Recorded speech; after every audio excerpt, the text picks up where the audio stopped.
আজকে আমি আছি চাটমোহর রেজিস্ট্রি অফিসে, যেখানে মানুষের কিছু বৈশিষ্ট্য নিয়ে আপনাদের সাথে কথা বলবো। যেহেতু এটি বাংলাদেশ, সেহেতু এখানে সোজা আঙ্গুলে ঘি উঠবে না, এতটুকু শিওর থাকুন। যাই হোক, এটা আমাদের চাটমোহর উপজেলার নতুন রেজিস্ট্রি অফিস।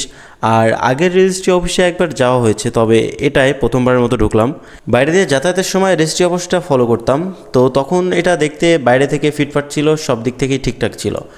তবে আজকেই প্রথম এই রেজিস্ট্রি অফিসে আমার ঢোকা হয়, কারণ আমাদের আগে যে রেজিস্ট্রি অফিস ছিল সেটাতে আমার ঢোকা হয়েছে, তবে এটায় কখনোই ঢোকা হয়নি। এখানে ঢোকার পরে চারপাশে দেখলাম মানুষজনের ব্যস্ততা, উকিল, মোহরি, ম্যাজিস্ট্রেট সব কিছু আসলে আমার কথাই ভুল থাকতে পারে। যাই হোক, তারা সবাই এখানে আছেন এবং সবাই যার যার কাজে ব্যস্ত। সব কিছুর ভেতরে আমাদের একটা আপুকে খুঁজে বের করার দরকার ছিল। আমি এবং আমার বন্ধু রফিকুল এখানে যাই হোক, এই ঘোরাঘুরির মাঝামাঝি সময়ে আমাদেরকে নিচে যখন আমরা তাদেরকে না পাই, তখন আমরা উপরের দিকে যাওয়ার চিন্তা করি যে হয়তো 2 তলায় আপু আছে, তো আপুর কাছে যাওয়া যাক। এই চিন্তা থেকে আমরা উপরের দিকে যাই এবং উপরে ওঠার সময় আমি দেখলাম চারপাশটা অনেক সুন্দর আসলে। যাই হোক, একটা পর্যায়ে উপরে গিয়েও আমরা আপুকে খুঁজে পাই না। হঠাৎ করে আমি কি যেন দেয়ালে একটা লেখা দেখলাম, আর লেখাটা দেখার পরেই চারপাশটা যেরকম সুন্দর ছিল, হঠাৎ করে সেই সৌন্দর্য হারিয়ে গিয়ে আমি দেখলাম এখানে যে ডিজাইনটা হয়ে আছে, এই ডিজাইনটা আসলে কোনো ডিজাইন না, এটা মূলত মানুষের আঙ্গুলের ছাপ।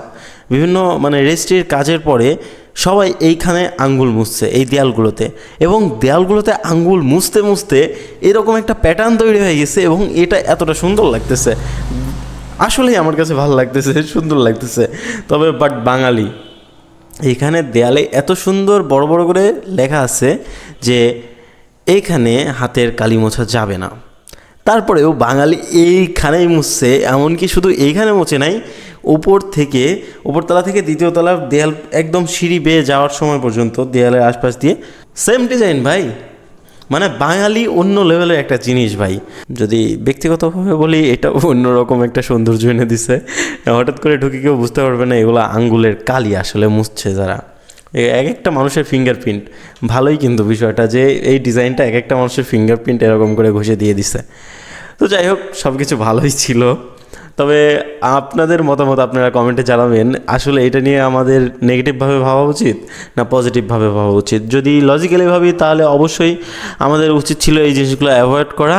আর আপনি যদি আমার মতো সব খারাপের মধ্যেও পজিটিভ দিকটা খুঁজে বের করার স্বভাব থাকে আপনার, সেক্ষেত্রে আপনি এই ডিজাইনটা পছন্দ করতে পারেন। তো যাই হোক, আপনাদের মতামত কমেন্টে জানান। আর আজকের ভিডিওটা এই পর্যন্তই, দেখা হচ্ছে অন্য কোনো ভিডিওতে। আল্লাহ হাফেজ। ও আরেকটা কথা, ইউটিউব থেকে দেখলে অবশ্যই সাবস্ক্রাইব করবেন, আর ইউটিউবে সাবস্ক্রাইব না করা থাকলে আমার কমেন্ট বক্স চেক করেন, সেখানে ইউটিউবের লিঙ্ক দেওয়া আছে। আর ফেসবুক থেকে দেখলে অবশ্যই ফলো করে কমেন্ট করে জানাবেন আপনার ব্যক্তিগত মতামত।